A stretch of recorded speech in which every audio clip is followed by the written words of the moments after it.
अस्सलामुअलैकुम नाज़रीन, मैं हूं doctor Abdul mannan, homeo physician. आज हम बात करेंगे स्टैमरिंग की, यानी तोतलापन की, कि ये कैसे होता है और इसकी क्या क्या वजूहात होती हैं और होमियो में इसके लिए कौन कौन सी मेडिसिन आती हैं। स्टैमरिंग जो है ये ज़्यादातर बच्चों को होता है, लेकिन बाज़ का ये बड़ों को भी हो जाता है। लेकिन इसकी जो वजूहात होती हैं वो ज़्यादातर जेनेटिक होती हैं और या फिर पैथोलॉजिकल होती हैं। तो इसमें ज़्यादातर जो वजह होती है वो बोलने में हिचकिचाहट पैदा होती है, लफ्ज़ को सही से बच्चा जो है बोल नहीं सकता। या फिर उसकी दूसरी वजह तो ये होती है कि उसमें लफ्ज़ वो जो है बार बार रिपीट करता रहता है। और इसकी तीसरी जो वजूहत होती है उसमें ये है कि लफ्ज़ जो है वो रुक रुक कर बोलता है। तो इस तरह वो लफ्ज़ जो है रिपीट भी बार बार करता रहता है और रुक रुक कर बोलता है, तो इसको हम ततलाना बोलते हैं। तो इसकी मेन वजह जो है वो जेनेटिक है। अगर माँ बाप को वजह होती है तो उससे आगे बच्चे को भी होने के चांसेस हो जाते हैं। और दूसरी जो वजूहत होती है वो होती है पैथोलॉजिकल। तो पैथोलॉजिकल में ये होता है कि आपका जो दिमाग होता है वहाँ से जो पैगाम आता है वो नर्व्स के ज़रिए आगे मुंतकिल होता है आपकी ज़ुबान को, तो फिर आपकी ज़ुबान जो है बोलती है। लेकिन बाज़ औक़ात ये होता है कि आपकी जो ज़ुबान है वो कुछ इस तरह के लफ्ज़ जो हैं, जैसे दाड़ा, इस तरह के लफ्ज़ जो हैं वो सही तरह से बोल नहीं सकते। तो उसमें वो ततलाते हैं तो उसकी जो कुछ ख़ास लफ्ज़ होते हैं जिसमें ज़ुबान जो है वो मुड़ जाती है, तो उसमें सही से बोल नहीं सकते। तो एक तो ये वजह होती हैं।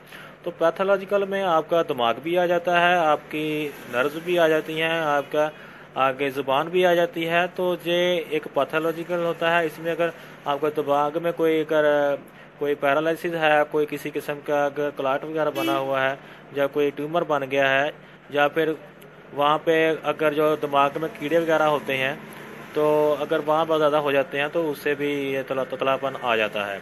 और दूसरी वजूहत होती है आपके जो नर्व्स है, अगर उसमें कोई कमज़ोरी वगैरह आ गई है तो लहरें जो है सही से पैगाम रसाई नहीं कर रही हैं, तो उसमें भी आपको जो मसला बन सकता है। और ज़ुबान भी एक इसका मेन वजह हो जाती है कि ज़ुबान के नीचे जो एक झिल्ली से साथ में लटकी रहती है, जो उसके साथ ज़ुबान चिपकी रहती है, तो बाद वो ज़्यादा हो जाए तो उससे फिर छोटी सी सर्जरी करनी पड़ती है। तो उसके बाद उसको थोड़ा सा काटा जाता है, तब जाके ज़ुबान जो है सही से वर्क करने लग जाती है। तो ये इसकी वजूहत होती हैं कुछ।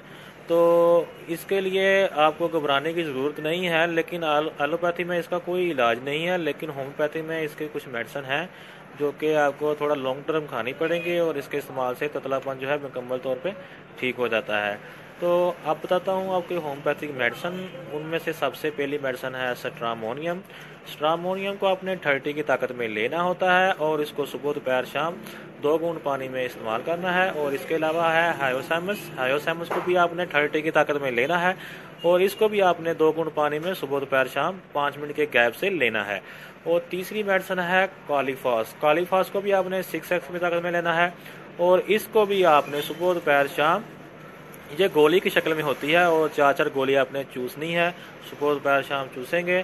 तो उसको लगातार आपने इस्तेमाल करना है और तीनों मेडिसिन को 5 मिनट के गैप से ही लेना है और खाने में भी कम से कम आधे घंटे का वक्फा करना है। तो इसको कम से कम अगर आप कंडीशन बहुत ज़्यादा आपकी ख़राब है तो आप उस हिसाब से इसको लॉन्ग टर्म भी ले सकते हैं। ज़्यादा से ज़्यादा आप 4 से 5 मंथ इसको लेंगे तो इंशाल्लाह आपको बहुत ही अच्छे नतीजे मिलेंगे।